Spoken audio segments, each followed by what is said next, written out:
Welcome back friends, स्वागत है आपका हमारे यूट्यूब चैनल क्रिकेट वीकेंड पर। और वुमेन्स प्रीमियर लीग का आगाज़ हो गया है और क्या धमाकेदार आगाज़ हुआ है।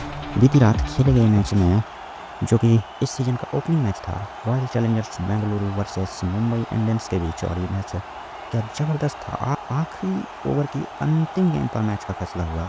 वुमेन्स प्रीमियर लीग के इतिहास में 9 जनवरी 2026 को हमेशा याद रखा जाएगा इस रोमांचक मैच के लिए।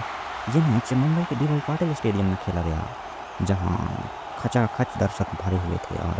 और इस रोमांचक मैच का सभी ने बहुत ही मज़े से आनंद लिया होगा।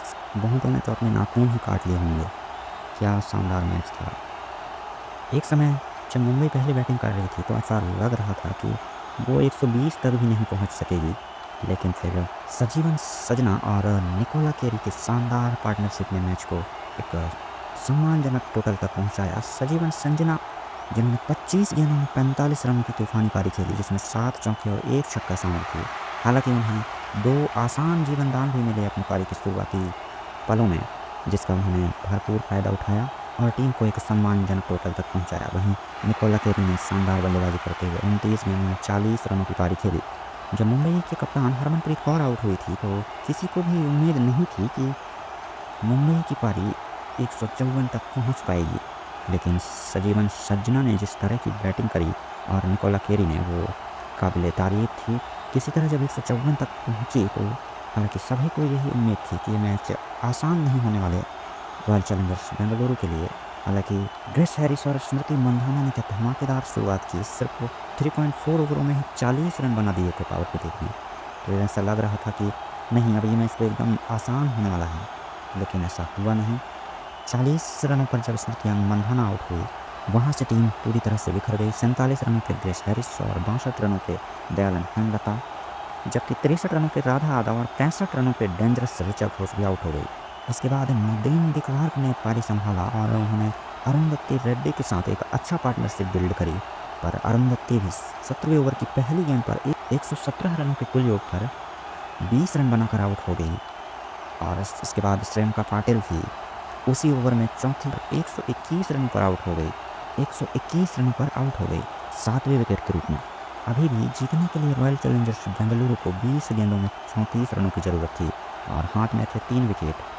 यहाँ से नदीम डी क्लार्क ने पारी संभाला और उन्होंने प्रेमा रावत के साथ मिलकर पारी को धीरे धीरे आगे बढ़ाया और एक समय ऐसे स्टेज में आ गया मैच जहाँ रोमांच की पराकाष्ठाओं को पार कर गया ये मैच। अंतिम ओवर्स में जीतने के लिए 18 रनों की ज़रूरत थी और 43 रन बनाकर उस वक्त नदीम डी क्लार्क खेल रही थी 38 गेंदों पर। अंतिम ओवर का स्वर ब्रेंट, जो कि इंग्लैंड के कप्तान हैं, वो ये अंतिम ओवर फेंक रहे थे और पहले 2 गेंदों में Nadeem de Klerk co dot रखी। अब आखिरी 4 गेंदों में 18 रनों की ज़रूरत थी। अब आखिरी 4 गेंदों में 18 रनों की ज़रूरत थी। उसके बाद उस ओवर की तीसरी गेंद को डी क्लार्क ने रूम बनाकर एक्स्ट्रा कवर के दाहिने तरफ हवाई शॉट खेला और ये गेंद बाउंड्री लाइन के बाहर 6 रनों के लिए चली गई। और अब भी जीत के लिए 3 गेंदों में 12 रनों की ज़रूरत थी। अगली गेंद यानी ओवर की चौथी गेंद को अगली गेंद यानी अंतिम ओवर की चौथी गेंद को शॉर्ट गेंद थी, जिसे नदीम डी क्लार्क ने पुल किया। एक टप्पे के बाद गेंद लॉन्ग लेग सीमा रेखा के बाहर 4 रनों के लिए चली गई। अब भी जीतने के लिए आखिरी 2 गेंदों पर 8 रनों की ज़रूरत थी, जो कि वुमेन्स क्रिकेट में लगभग नामुमकिन जैसा होता है। नदीम डी क्लार्क रूम बना रही थी, जिसे स्वर ब्रेंट फॉलो किया और डीप मिड विकेट के ऊपर से 6 रन जड़ दिया। अगली गेंद पर अब 2 रनों की ज़रूरत थी और इस अंतिम गेंद को लॉन्ग ऑफ और बॉलर के बीच में से गेंद को निकाल दिया बाउंड्री के बाहर 4 रनों के लिए। और इस तरह से WPL इतिहास की सबसे बेहतरीन पारियों में से एक नदीम डी क्लार्क ने खेला।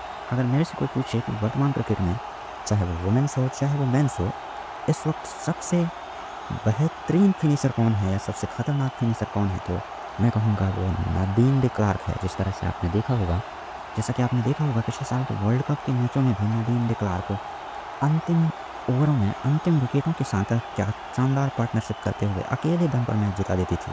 जिसमें भारत और साउथ अफ्रीका के बीच जो लीग स्टेज का मैच था, जिसमें ऐसा लग रहा था कि भारत आसानी से मैच जीत जाएगा, लेकिन नदीम डी क्लार्क ने सिंगल हैंडली वो मैच जिता दिया था। और आपको क्या लगता है दोस्तों, इस वक्त दुनिया की सबसे बेहतरीन फिनिशर कौन है?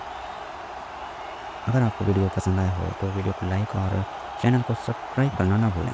धन्यवाद, मिलते हैं अगली वीडियो में, तब तक के लिए धन्यवाद।